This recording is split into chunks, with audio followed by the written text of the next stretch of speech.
You know that moment when the air turns thick? Like it's holding its breath just for you? That's how it felt when I pulled into the parking lot of St. Mary's Chapel in Santa Barbara. The coastal fog clinging to my rental car's windshield like unspoken regrets. The sun was fighting through, casting long shadows across the asphalt. But inside me, everything was already dim. I was late, not by accident, but because showing up early would have meant pretending everything was fine. And nothing had been fine for years. My hands gripped the steering wheel tighter as I spotted the sleek black SUVs belonging to my mother, Victoria, and my sister, Clarissa. They'd arrived as a unit.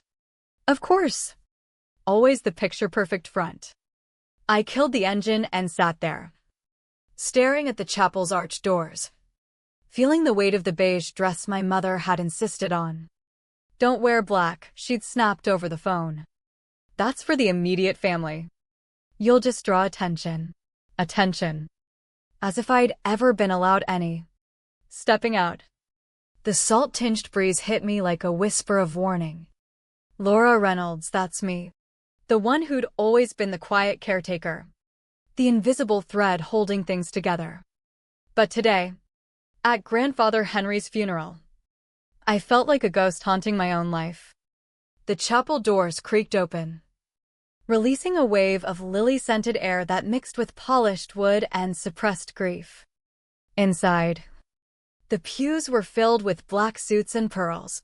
My family clustered in the front rows like a fortress. An usher glanced at me, then at his clipboard. "Family?" he asked, doubt flickering in his eyes. I nodded. He hesitated, then pointed to a row behind them. Not with them. Behind. I slid into the seat, the burn starting low in my chest. A familiar ache I'd swallowed down for too long. Why? Because speaking up meant shattering the illusion. And in our family, image was everything. The service began with the minister's soft prayer, invoking grandfather's love for his rose garden and old jazz records. I should have felt a spark of warmth after all. I'd been the one trimming those roses with him, listening to Miles Davis on vinyl while he shared stories of his youth. But as Clarissa stood to speak, her voice polished like a corporate pitch, she was a marketing executive, always selling the family brand. Something inside me twisted. Grandfather was our pillar, she said, her eyes scanning the room with practiced grace. He taught us about legacy, about carrying the family forward with pride. She caught my gaze for a split second. And it wasn't warmth I saw. It was a barrier. A silence, stay in your place. The congregation nodded, some dabbing tears. But my eyes locked on the wreath at the altar, white roses and lilies.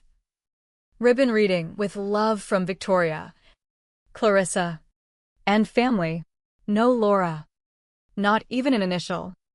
My stomach dropped like I'd been punched. This wasn't a mistake. It was deliberate. A slow erasure that had been building for years. I leaned toward my cousin Emily in the row behind, whispering, "Did you see the wreath? My name's missing." She shrugged. Probably just lumped under family. Don't overthink it. But I knew better.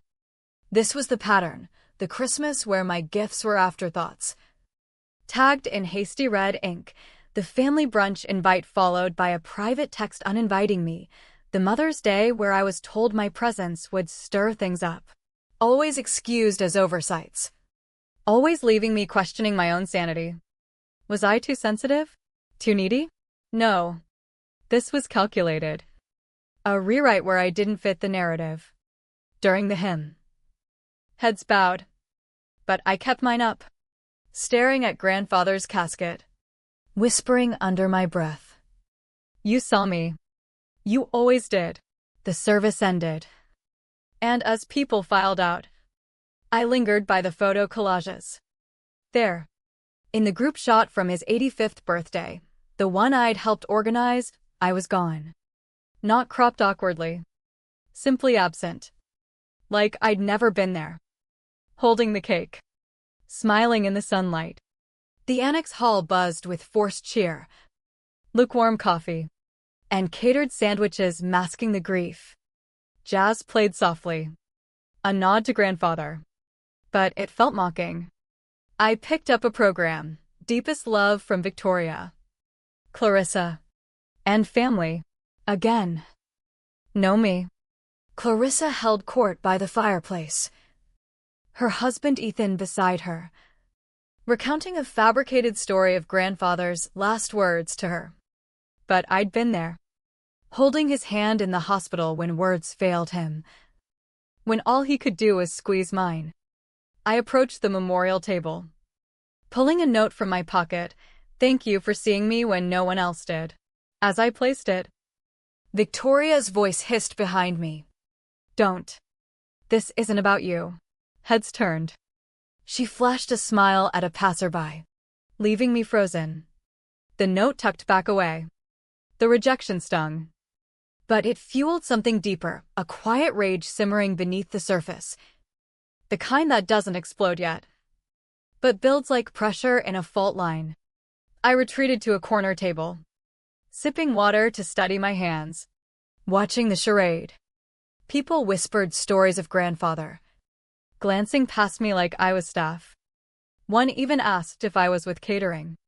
The isolation wasn't new. It echoed Thanksgiving 2 years back, when I'd slaved over homemade pies only for Victoria to credit a bakery, dismissing my efforts with a wave. Clarissa got praise for a store-bought centerpiece. I'd cleared plates in silence, invisible. Now, as the minister opened the floor for memories, I stood, chair scraping. But Victoria whispered to him, "Family's already spoken." He nodded, pivoting away. I sat back down, cheeks burning, biting back tears not from sadness, but from the realization I'd let them silence me again. The air grew suffocating. I slipped out the side door into the sharp blue sky, leaning against the brick, blinking back the hurt. Footsteps approached, Emily's little sister, Ava, about 12, holding cake. "Grandpa said you were his favorite," she blurted. "He called you the truth teller." Her innocence cracked my resolve. "I know why they're weird to you," she added. I tucked her hair back. "So do I, kid. And I'm done pretending." I didn't leave yet. Sat in my car under a jacaranda tree, petals falling like forgotten memories. Scrolling old texts from Victoria, curt dismissals, accusations of sensitivity. Memories flooded, my 7th birthday.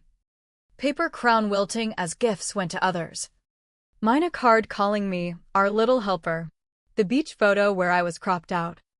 Victoria's words when I confronted her at 18, "You need too much." Laura. Too much space.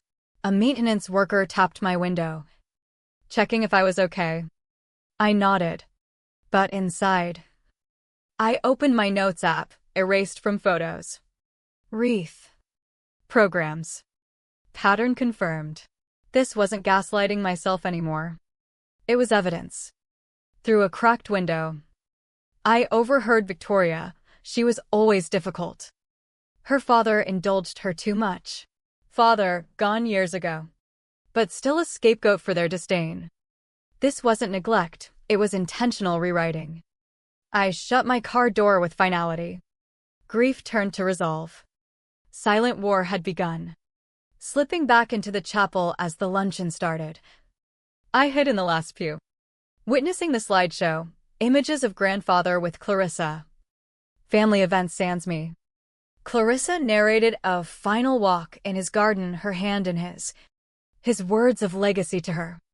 But that was my memory, studying his steps, wiping blood from his nosebleed, his grip on my hand as he whispered, "You're the only one who never asked for anything." She'd stolen it, polished it for applause. Whispers behind me. Wasn't Laura the one always with him? Dismissed as just helping. My fists clenched, anger hardened into strategy. I inventoried what I had: emails, voicemails, a letter hidden in his favorite book. They wanted a clean story. I'd give them the raw truth. At the country club reception, I wasn't on the list, but was ushered to a wall table near restrooms. Air freshener masking my isolation. Then I saw it, grandfather's walking stick in Ethan's hands, paraded as legacy. He hadn't even visited grandfather in months. Applause rang as he claimed it for their home. My throat burned. This was theft, not tribute. I confronted Clarissa by the windows. Why him? Her reply, you couldn't carry the family's weight. Your logistics, not legacy. Gasoline on fire. I grabbed the microphone mid-toast. Truth doesn't need to be loud. It just needs to be consistent. The room silenced. But I walked away, planting the seed.